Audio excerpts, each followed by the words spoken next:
यदि तुम लगातार इस टिप्स को फॉलो करते हो तो मेरा विश्वास मानो कि तुम एक महीने के अंदर 95% प्लस स्कोर करोगे। कितना स्कोर करोगे? तो 95% प्लस स्कोर करोगे, ये मेरा गारंटी है।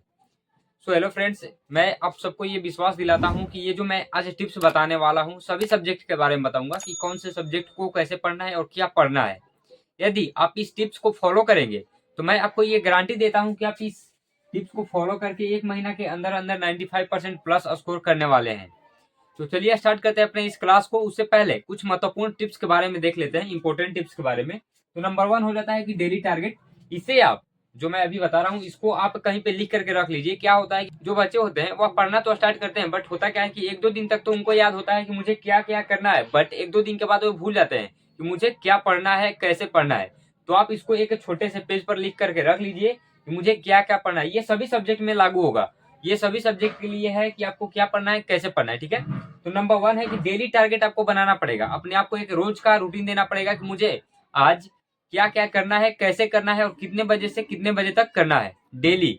ये नहीं कि आज रूटीन बना लिया और रोज उसी रूटीन पे लागू करूंगा, ऐसा नहीं हो पाएगा। आप सब देख चुके होंगे, 1 साल बर्बाद हो गया उसी के चक्कर में।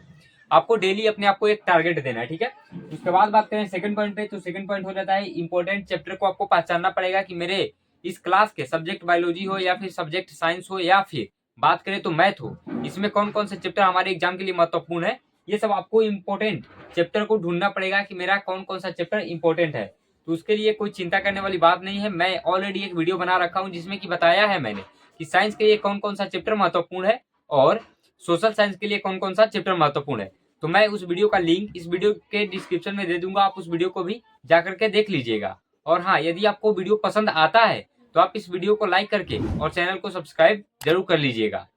बात करते हैं थर्ड पॉइंट पे, तो थर्ड पॉइंट हो जाता है रिवीजन। आपने ये कर लिया, डेली टारगेट अपने आप को दे दिया, पढ़ लिया आपने, इंपॉर्टेंट चैप्टर आपने जान लिया, और उसके बाद आपको करना क्या है कि रिवीजन करना है। जितना भी आज आपने पूरे दिन में पढ़ा है उन सबको शाम को सोने से पहले आपको रिवीजन करना जरूरी है। ठीक है, और बात करते हैं फोर्थ पॉइंट पे, तो फोर्थ हो जाता है कि पीवाईक्यूज, मतलब कि प्रत्येक सब्जेक्ट का पीवाईक्यूज यानी कि प्रीवियस ईयर क्वेश्चन आपको सोल्व करना पड़ेगा। जो कि मैं अपने चैनल पे केवल और केवल पीवाईक्यूज प्रश्न नहीं करा रहा हूँ, तो आप मेरे चैनल से भी अपने पीवाईक्यूज को पूरा कर सकते हैं। ये मिनिमम मतलब कम से कम 2 सालों का होना चाहिए। यदि 2 साल से भी कम का कर रहे हैं तो उसमें कोई भी फायदा होने वाला नहीं है। कम से कम आपको 2 साल का पीवाईक्यूज करना पड़ेगा। चलिए स्टार्ट करते हैं आज के अपने मेन क्लास को। तो हमारा मेन क्लास क्या था कि हमें कौन सा सब्जेक्ट को कैसे पढ़ना है और किस तरह से हम पढ़ेंगे कि जो हमारा स्कोर है वह 95% प्लस आ जाए।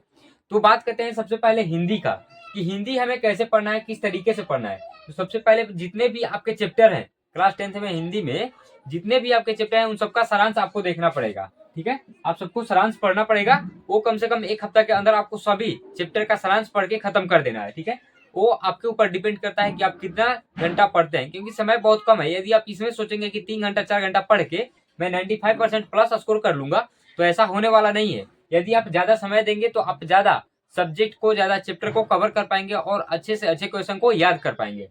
तो सबसे पहले तो सभी चैप्टर का सारांश आपको देख लेना है। बहुत सारे लेक्चर हैं, आपको खुद से नहीं पढ़ना है। खुद से पढ़ेंगे तो आपको टाइम लगेगा। यदि आप यूट्यूब पे जाकर के किसी मतलब बहुत सारे टीचर हैं पढ़ाने वाले, उन सर का यदि लेक्चर देख लेते हैं तो आप उससे 1.5x पे करके देखेंगे तो समय बहुत कम लगेगा।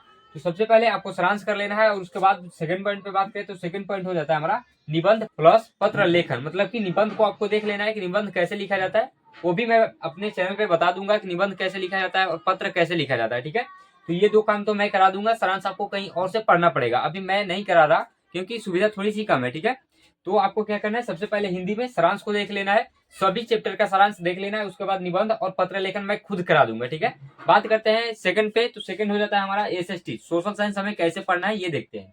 तो सोशल साइंस में घटना और डेट को याद करना है। ठीक है, घटना को और डेट को ये याद करना है कि कैसे, आप थोड़ा थोड़ा ट्रिक भी लगा सकते हैं कि मुझे कैसे ये याद हो सकता है। ठीक है, उसके बाद देखिए सेकंड पॉइंट बोला है कि आंसर राइटिंग, मतलब कि आपको ये देखना पड़ेगा कि जो आंसर है, जो एसएसटी में आंसर है, उसको हम कैसे कहानी के माध्यम से याद कर सकते हैं। जैसे मान लीजिए मैं एग्जांपल दे रहा हूँ कि कोई भी यदि इतिहास की घटना की बात करें, तो जैसे सबसे पहले जो अंग्रेज थे, मैं एग्जांपल में दे रहा हूँ, एक अंग्रेज जो है वह सबसे पहले समुद्र के रास्ते से केरल में आया। केरल में आने के बाद थोड़ा थोड़ा करके अपना व्यापार बढ़ाया। व्यापार बढ़ाने के बाद से क्या हुआ कि सबसे पहले तो राजाओं के पास जाकर के मिलने लगा कि आप मेरा जो बिजनेस है उसको अपना लीजिए, मैं आपको इतना महीने का तनख्वाह दूंगा।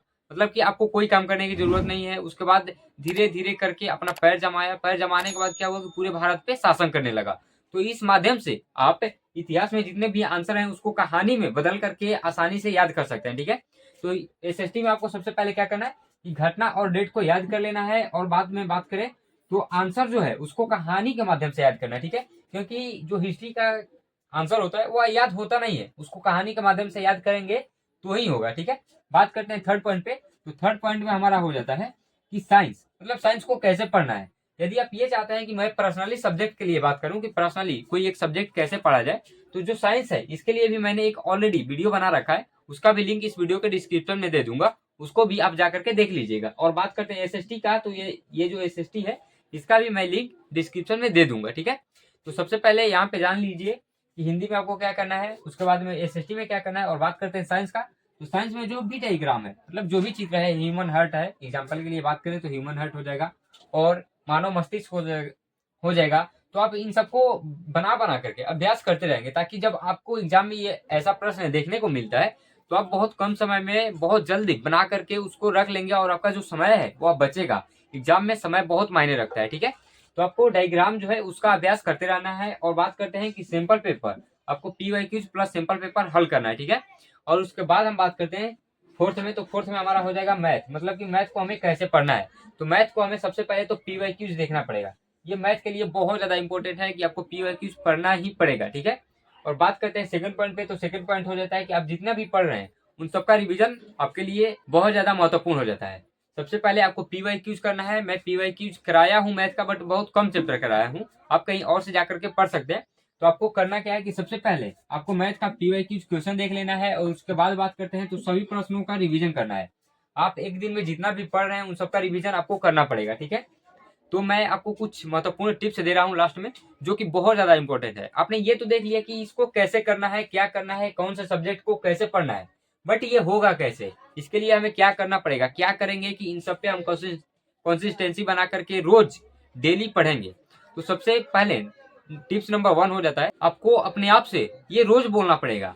आपको खुद से ये रोज बोलना पड़ेगा कि मैं इस बोर्ड एग्जाम 2025 में ये 95% प्लस स्कोर करके रहूंगा, चाहे कुछ हो जाए, मैं ये कर लूंगा, मैं ये करने योग्य हूँ, ठीक है। ये आपको रोज बोलना पड़ेगा कि मैं इसमें 95% प्लस स्कोर करूंगा। क्योंकि यदि आप जो बोलते हैं, आप जो सोचते हैं वही बनते हैं। यदि आपके मन में ये डर है कि मैं इसमें पास नहीं हो पाऊंगा, तो आप चाहे कितना भी पढ़ लीजिए, आपसे क्वेश्चन याद नहीं होगा, आप क्लास 10th में अच्छा स्कोर नहीं करेंगे, और आपका जो रिजल्ट है वो बहुत कम आएगा। तो आपका सोचना बहुत ज्यादा इंपॉर्टेंट है कि आप क्या करना चाहते हैं। तो आपको खुद से रोज बोलना पड़ेगा कि मैं इस बोर्ड एग्जाम 2025 में 95% प्लस स्कोर कर लूंगा, ठीक है। उसके बाद बात करते हैं टिप्स नंबर 2 का। तो टिप्स नंबर 2 हमारा हो जाता है कि पढ़ाई में रेगुलरिटी होना बहुत जरूरी है। मतलब कि आपको कंसिस्टेंट रहना होगा कि मैं रोज 7 से 8 घंटा पढ़ूंगा। कितना? 7 से 8 घंटा पढ़ूंगा, ठीक है। मतलब कि आपको रोज पढ़ना ही पड़ेगा। यदि आप ये सोच के छोड़ देते हैं कि नहीं आज 8 घंटा पढ़ा तो कल 4 घंटा, फिर अगले दिन 10 घंटा, यदि ऐसे आप पढ़ाई करेंगे तो आपका पढ़ाई कभी पूरा नहीं होगा और आप अच्छा स्कोर नहीं कर पाएंगे। मतलब कि आपको रोज ये बोलना पड़ेगा कि मैं 95% प्लस करूंगा, उसके बाद 7 से 8 घंटा रोज पढ़ूंगा। आपको पढ़ना भी पड़ेगा। और अभी हम बात करते हैं अपने टिप्स नंबर 3 का। तो टिप्स नंबर 3 में हमारा हो जाता है कि आपको स्मार्ट स्टडी करना पड़ेगा। पहले के जैसा यदि आप पढ़ेंगे कि आराम आराम से चलो पढ़ता हूँ, एक चैप्टर को पढ़ने में 3 से 4 घंटा लगाता हूँ, तो वैसे में कुछ नहीं होगा। आपको स्मार्ट तरीके से पढ़ना पड़ेगा, क्योंकि समय बहुत कम है।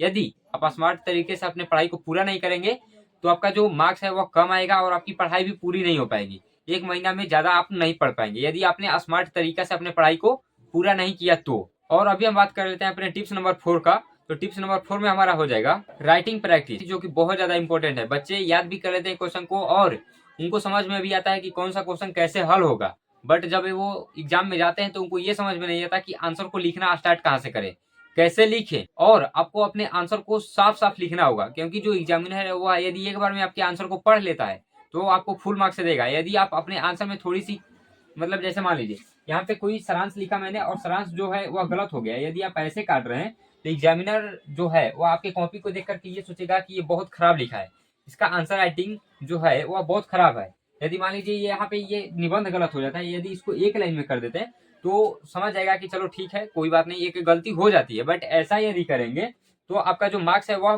पूरी तरह से नहीं मिल पाएगा, ठीक है। तो आपको आंसर राइटिंग भी आना चाहिए। तो आंसर राइटिंग का क्लास मैंने करा रखा है, उसका भी लिंक इस वीडियो के डिस्क्रिप्शन में दे दूंगा और आप उस वीडियो को जाकर के एक बार जरूर देखिएगा। तो इसी के साथ जो है आज का हमारा जो सेशन है वह समाप्त होता है और मिलते हैं अगले वीडियो में। तब तक के लिए धन्यवाद। और अभी तक आप इस वीडियो को लाइक नहीं किए तो लाइक कर लीजिए और साथ ही चैनल को भी सब्सक्राइब कर लीजिए।